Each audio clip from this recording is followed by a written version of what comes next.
How's everybody doing today? Good. We got a lot of things done last week in practice, and felt like our team made some progress. After a weekend off, always the challenge to get refocused on what you need to do to prepare for the next game, the next challenge, and obviously this is a tremendous challenge for us to play what is arguably an undefeated team to me because they've been undefeated since their new coach Ed Orgeron took over. They've got a very good team playing very, very well right now with new energy and enthusiasm. They've been a lot of really good games against these two teams through the years. It's kind of developed into a rivalry game of sorts because both been ranked over the last 8 or 9 years, most of the time in the top 10. So this is a real challenge game for us. We'll find out who we are, what we're made out of, and how we can compete in a very difficult circumstance. Ed took over this team, and they have played extremely well in the last 3 games in all phases of the game, on offense, defense, and special teams. They have some really outstanding players on both sides of the ball. Leonard Fournette, probably one of the most dynamic running backs that has played college football for a while and is playing extremely well right now. And when Geis comes in for him, there's not a lot of drop-off there. And the quarterback has played really well and created a lot of balance for him in the last couple weeks. And they've got a couple really, really talented receivers that are really, really good players. And they got a big, strong, physical offensive line that does a great job of executing their running game. And when you get to the defensive side of it, it doesn't really get any better. They're in the top 10 in a lot of categories and one of the most difficult teams to score on. Very good in the front. Arden Key is a very good rusher. Kendall Beckwith is an outstanding linebacker who leads in tackles, but also runs the show out there and does a really good job. And this is probably the most athletic, talented secondary that we've had to play against, all year long. They've got really good specialists on special teams, good returners, good kickers, good punter, and they've got good team speed, so they're always really good on special teams. So this is a really outstanding team and a great challenge for our team, and we're just anxious to go to work today and get back at it with our players. Start over here on the right here. I was wondering what specific ways you've seen Damien Harris improve from last year to this year, and what role Burton Burns played in that. Well, I think Damien, all freshmen sort of, when they're freshmen, sort of feel their way, find their way, not sure about what they're doing. We could see that Damien was a very talented guy, but I just think was not confident in what he was being asked to do. As this year has progressed, he's gotten more and more confident. I think he has a better understanding. You can always relate that back to some degree to your coach, who is actually teaching you the offense and how to do what you do.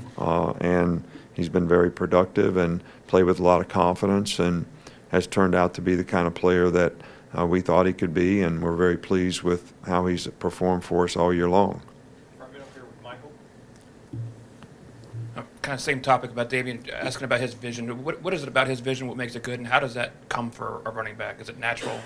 Well, I think that any good running back has really good vision.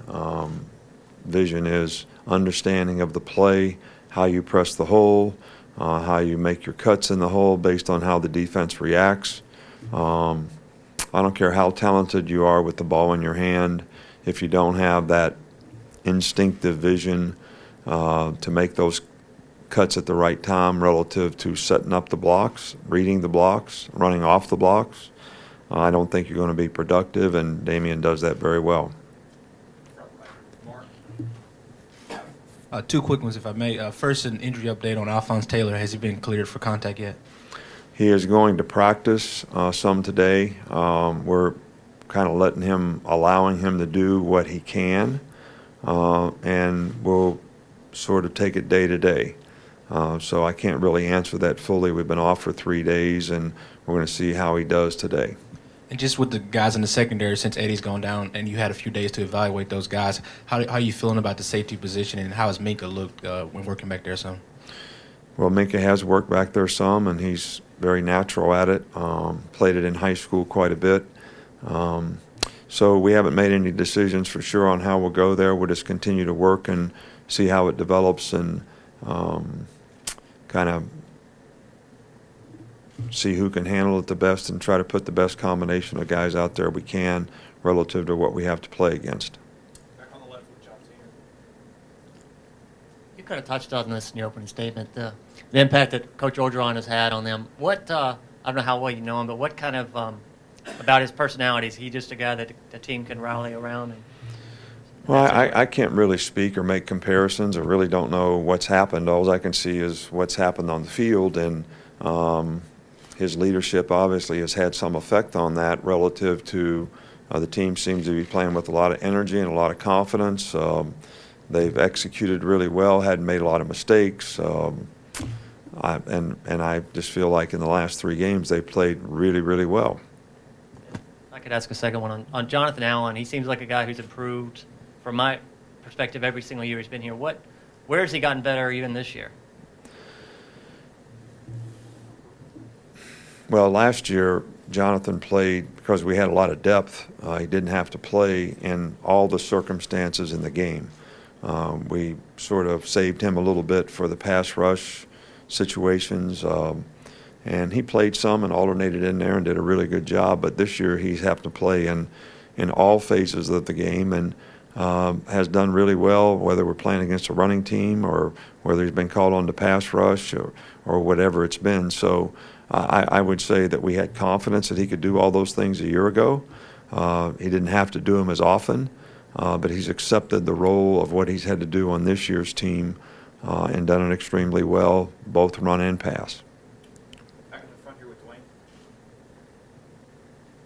Looking at Jalen going into a game like this where LSU is so talented on the defensive end, what's the biggest thing you want to get across to him going into a game like this? I think the number one thing that everybody has to do on our team is you got to focus on what you got to do to execute.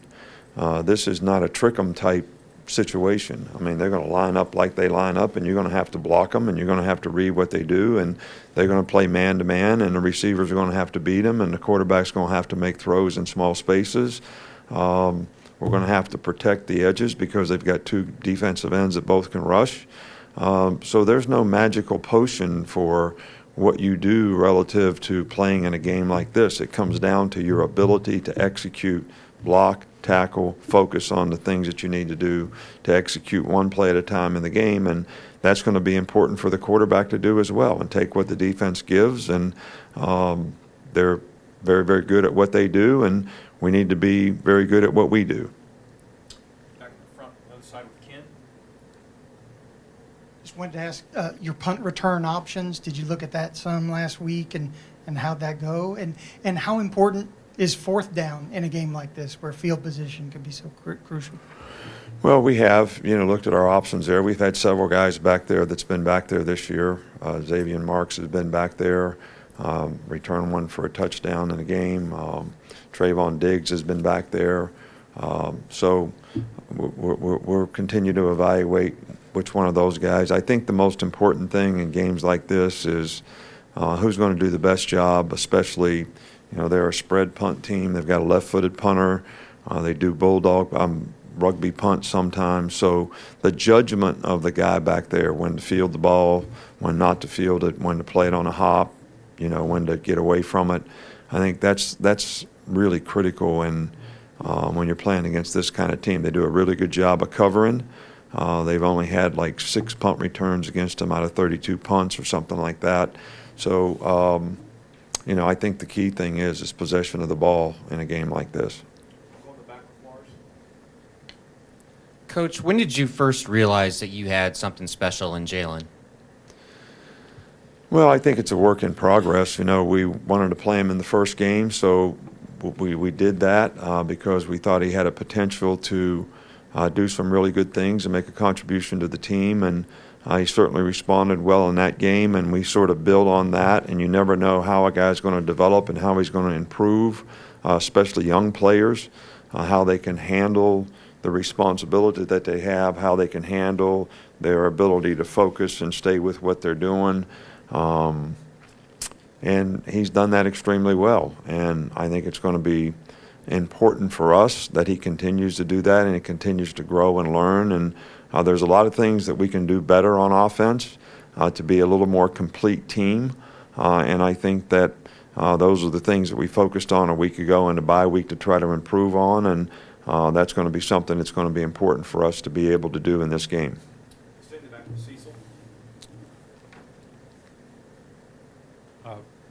Coach, I have two. First, Calvin Ridley's numbers aren't going to be probably this year what they were last year. How has he handled his role in the offense? What kind of year do you feel like Calvin's had? I think he's having a great year. I think that last year we're a different kind of team. This year we haven't been able to get him the ball as frequently or as on the explosive plays that we were able to last year. It's not that we haven't tried at times, we just haven't succeeded at it. But he's handling it very well. First play of the game last week, he's going cross-field blocking point on Damien Harris's run, and you'd say this guy shot out of a cannon trying to get over there to block somebody. So he's actually doing the things that he needs to do to try to help the team be successful. Never has he shown any signs of being disappointed or frustrated. He is a guy that can make explosive plays for us, and when I say that there's some things that we need to improve on as an offensive team, that's what I'm talking about, being able to get the ball to some of our guys on the perimeter that have chances to make really big plays.